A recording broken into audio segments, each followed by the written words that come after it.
Sebanyak 150 guru sekolah di bawah kewenangan provinsi di Kota Sabang akan divaksin jelang tahun ajaran baru. Cabang Dinas Pendidikan Kota Sabang akan berkoordinasi dengan Dinas Kesehatan setempat dalam pelaksanaan vaksinasi itu. Tenaga pendidik pada sekolah di bawah kewenangan provinsi seperti SMA, SMK, dan SLB hingga kini masih belum mendapatkan vaksinasi. Menurut rencana, para guru akan divaksin jelang tahun ajaran baru nanti. Saat ini seluruh sekolah di bawah cabang Dinas Pendidikan Wilayah Kota Sabang masih dalam masa ujian daring kenaikan kelas hingga 19 Juni mendatang.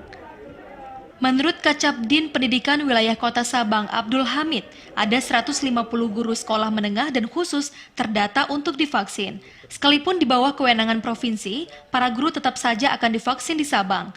Terkait itu, pihaknya akan berkoordinasi dengan Dinas Kesehatan setempat.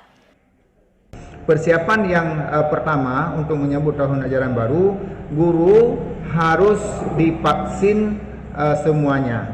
Untuk proses vaksin ini, Bapak Sekda Aceh telah menginstruksikan untuk guru silakan vaksin di kabupaten kota masing-masing. Untuk kita Sabang, kita akan vaksin di Sabang dan kita akan menunggu kapan Sabang ini dilaksanakan vaksin. Pada tahun ajaran baru nanti, sistem pembelajaran juga akan disesuaikan dengan kondisi status penyebaran pandemi di Aceh. Bila aman, maka akan dilaksanakan belajar tatap muka. Namun bila tinggi angka terpapar, kemungkinan sekolah akan kembali belajar daring. Ia menambahkan ujian daring yang masih dilakukan saat ini memang diberlakukan berdasarkan kondisi wabah yang masih tinggi tingkat penyebarannya. Namun hingga kini pihaknya belum menerima laporan kendala apapun dari para guru di sekolah-sekolah yang melaksanakan ujian daring.